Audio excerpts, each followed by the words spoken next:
새벽에 하나님께서 우리에게 주신 말씀은 에스라 8장 1절에서 20절까지 말씀입니다. 페이지 수는 구약전서 721페이지입니다. 에스라 8장 1절에서 20절까지 말씀, 저와 여러분들의 교독으로 보도록 하겠습니다. 제가 먼저 읽겠습니다. 아닥사스다 왕이 왕위에 있을 때에 나와 함께 바빌론에서 올라온 족장들과 그의 계보는 이러하니라. 게르솜이요, 이다말 자손 중에서는 다니엘이요, 다윗 자손 중에서는 핫두스요, 스가냐 자손 곧 바로스 자손 중에서는 스가랴니, 그와 함께 족보에 기록된 남자가 150명이요 스라이아의 아들 엘여호와니니, 그와 함께 있는 남자가 200명이요 스가냐 자손 중에서는 야하시엘의 아들이니, 그와 함께 있는 남자가 300명이요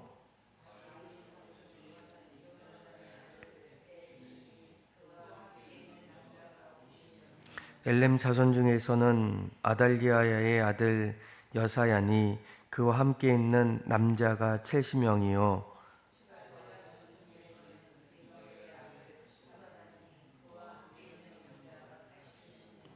요압 자손 중에서는 여히엘의 아들 오바다니, 그와 함께 있는 남자가 218명이요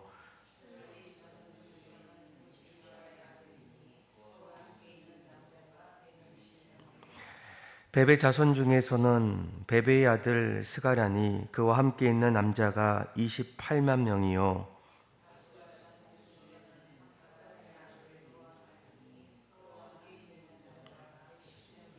아도니감 자손 중에 나중된 자의 이름 엘리벨렉과 여우엘과 스마냐니, 그와 함께 있는 남자가 60명이요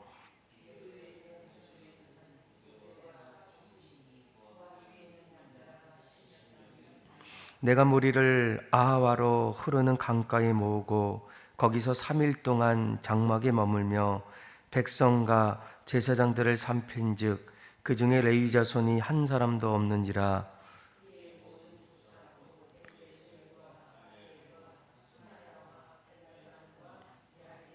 엘라단과 나단과 스라야와 무슬람을 부르고 또 명철한 사람 요아립과 엘라단을 불러 가시럈 지방으로 보내어 그곳 족장 이또에게 나아가게 하고, 이또와 그의 형제 곧 가시럈 지방에 사는 느디님 사람에게 할 말 일러주고 우리 하나님의 성전을 위하여 섬길 자를 데리고 오라 하였더니,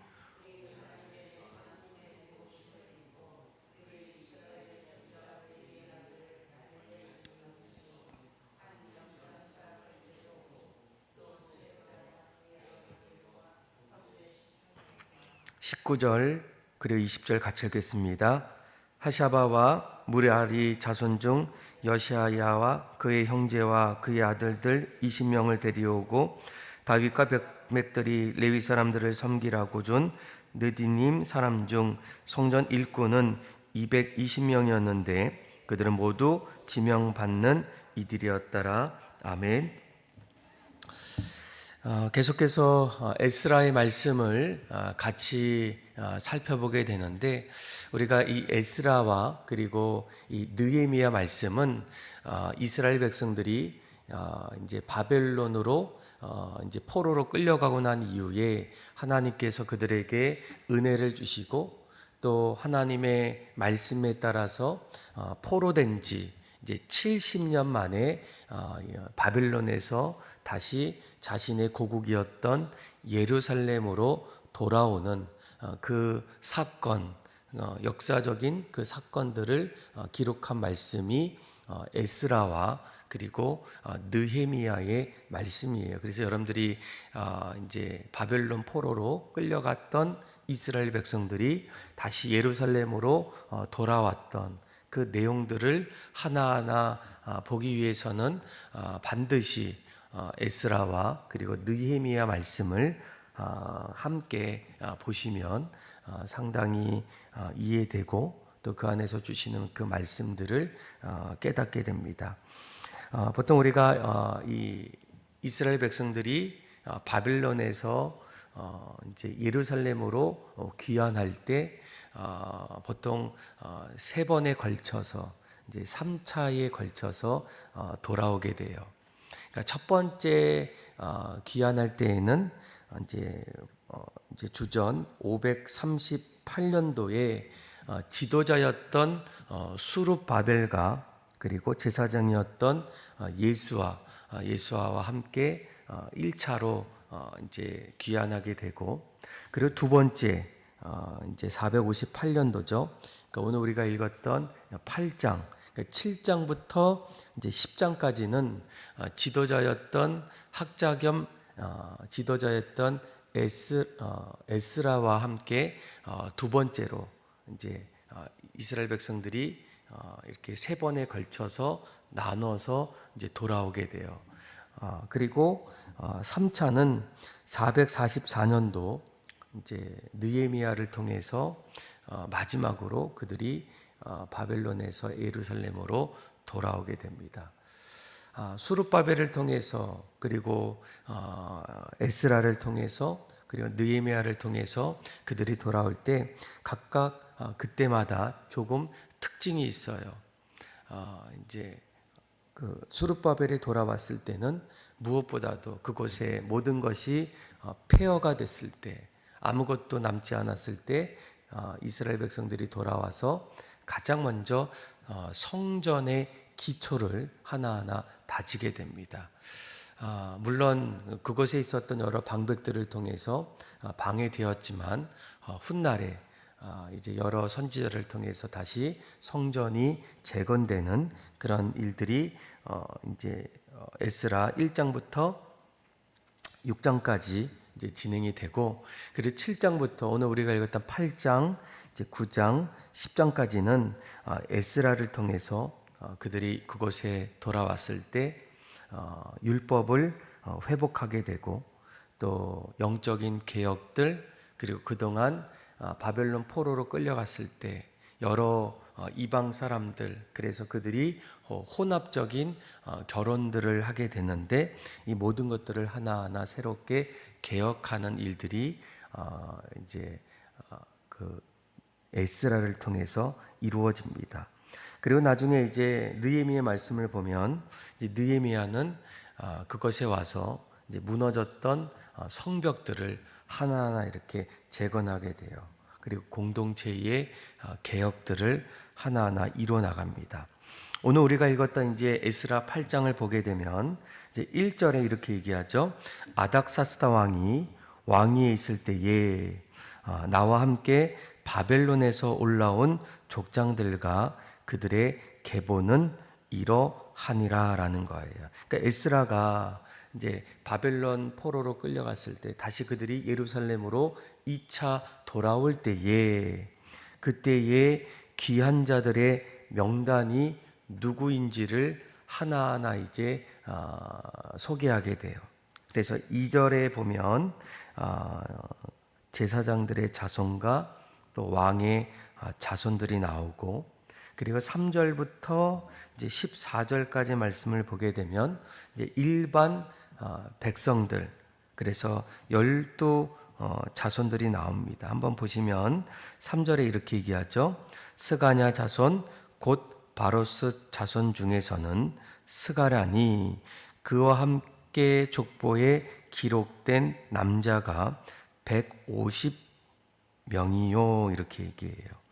그러니까 이 스가냐 자손 중에 누구다, 그리고 그와 함께 했던 사람들은 남자 몇 명이었다라고 이렇게 얘기하는데 3절에서 14절까지는 12 자손, 그러니까 일반 백성들을 하나하나 이렇게 설명하게 됩니다. 그러니까 3절의 그 모습이 4절, 5절, 6절 계속적으로 똑같은 형식으로 그들의 자손을 설명하게 돼요. 4절도 이렇게 얘기하죠.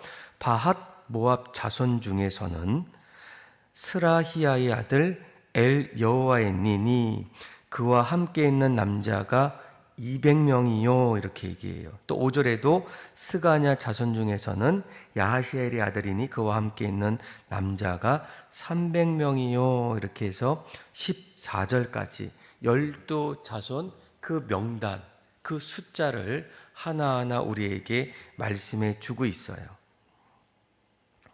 그리고 이제 15절을 보시면 이제 아하와로 강가에서 모든 사람들이 다 모이게 됩니다. 여기서 이 아하라고 강가는 내일 말씀도 그러는데 그곳에서 이제 금식하며 또 기도하고 또 출발하기 전에 이제 하나님 앞에 우리가 이제 바벨론을 떠나서 예루살렘으로 이제 귀환할 때 하나님께서 그 모든 여정 속에서 함께 해주시고 또 그동안 우리가 잘못했던 또 우리 선배들이 또 우리의 신앙의 잘못된 부분들을 회개하고 그들이 자신의 고국으로 돌아가는 그 출발 장소가 바로 아하와로 강가라는 거예요.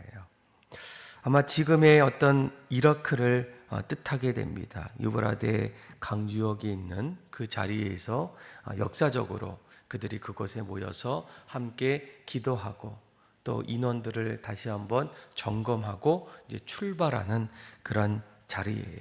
그런데 우리가 한 가지 이제 주목해야 될 것은 이제 15절의 말씀이에요. 우리 한번 15절 말씀 한번 읽어볼까요? 시작.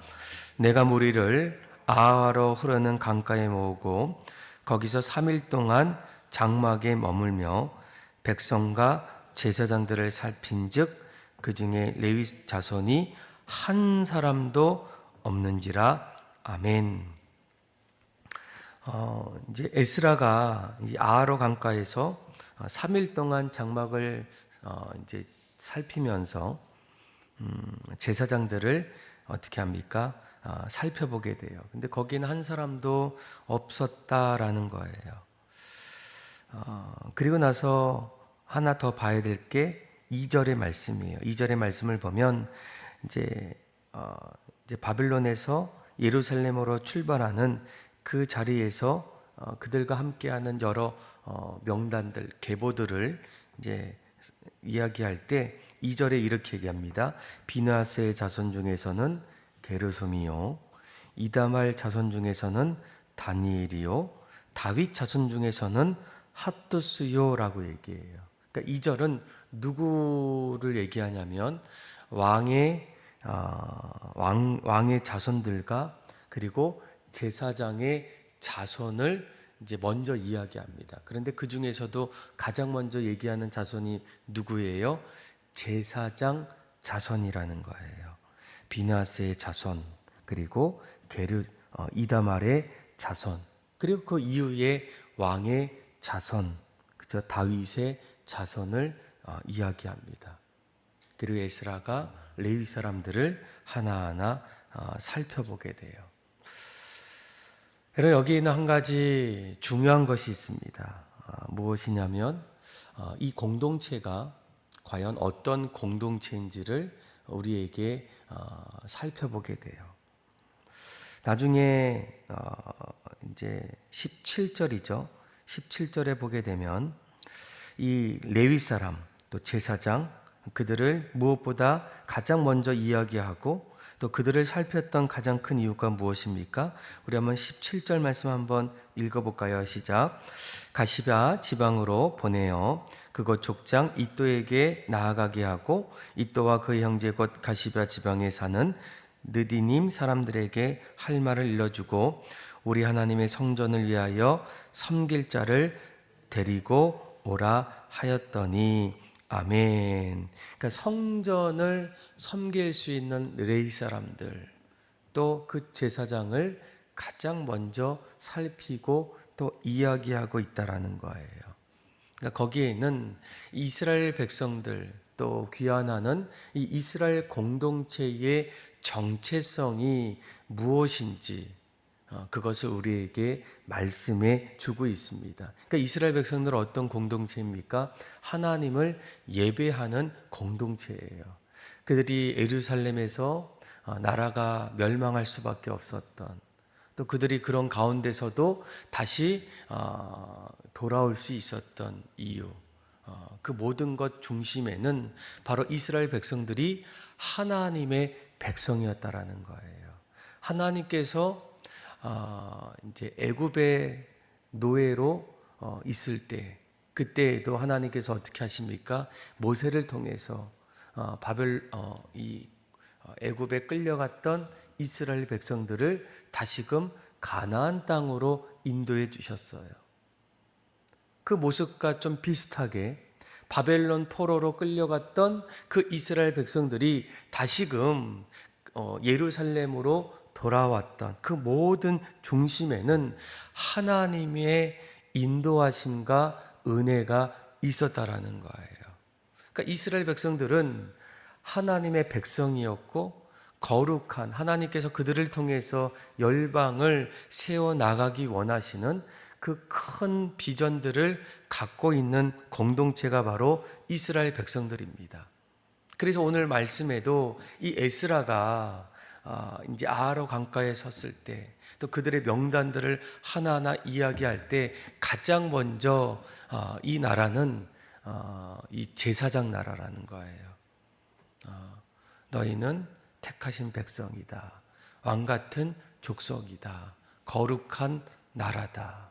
그러니까 베드로 사도를 통해서도 이야기했고, 또 구약의 말씀을 보게 되면 이 백성은 거룩한 백성이란 제사장 나라라는 거예요.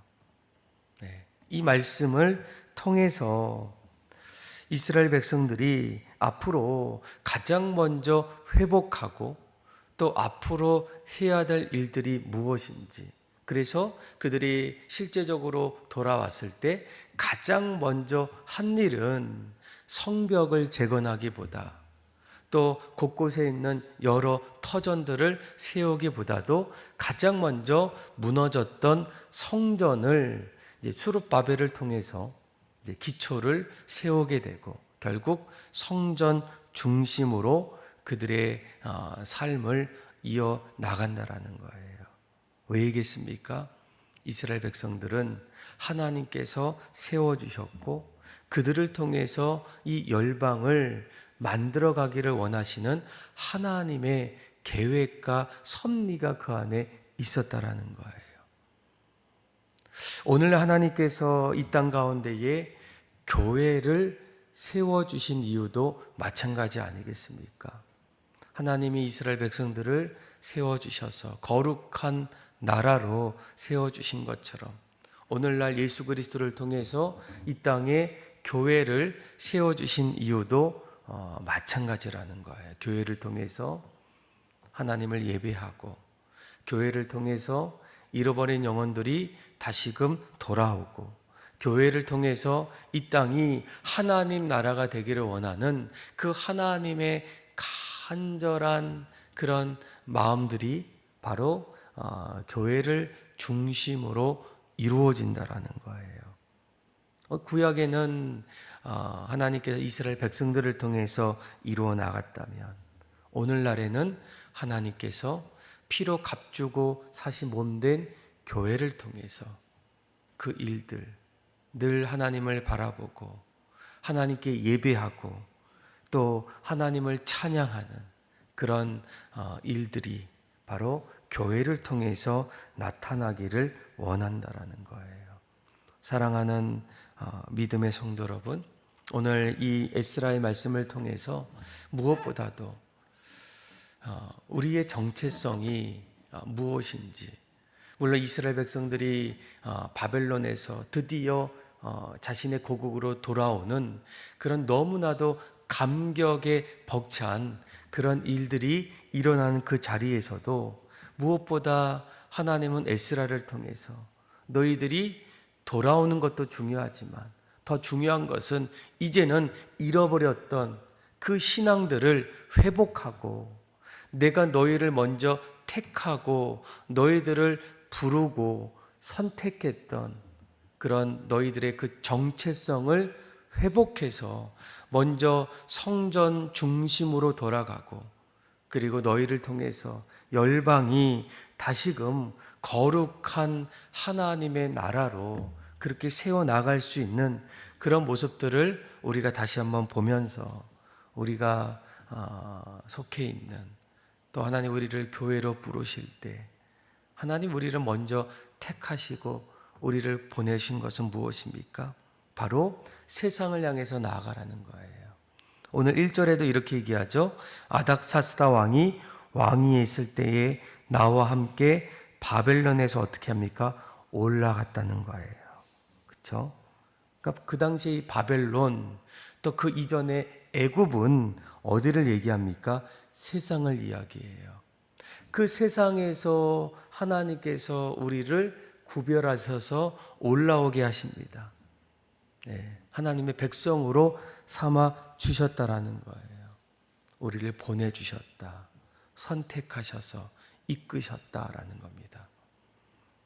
아마 여러분들도 하나님이 먼저 택하셔서 우리를 하나님의 거룩한 자녀로 부르셨다면 이제는 아직도 포로였던 그런 생각들을 여러분들 내려버리시고 이제는 우리가 택함 받은 그런 백성으로 세상에 이제는 보냄받은 사명자로서 날마다 믿음으로 살아가기를 간절히 소망하고, 또 우리의 정체성이 무엇인지를 깨달아서 날마다 이제 삶의 자리에서 하나님의 사랑을 함께 흘러보낼 수 있는, 그래서 그것이 하나님이 가장 기뻐하시는 그런 하나님의 영광이 넘쳐나는 그런 삶이 될 수 있도록 함께 마음을 모으고 또 믿음으로 실천하고 그 안에서 주님의 영광이 넘쳐나는 삶이 저와 여러분들의 삶에 나타나기를 주님의 이름으로 축원합니다. 기도하겠습니다. 하나님 아버지 감사합니다. 오늘 이스라엘 백성들의 역사를 통하여 하나님께서 무엇보다 그들이 예배 중심으로, 성전 중심으로 다시금 삶의 자리에 돌아가기를 원하는 그 모습 속에서 우리의 모습들을 다시금 돌아보게 하여 주옵소서. 우리를 먼저 택하시고 우리를 하나님의 자녀로 삼아주시며 우리를 통하여 이루고자 하셨던 일들이 무엇인지를 깨닫게 하여 주셔서 날마다 하나님의 백성으로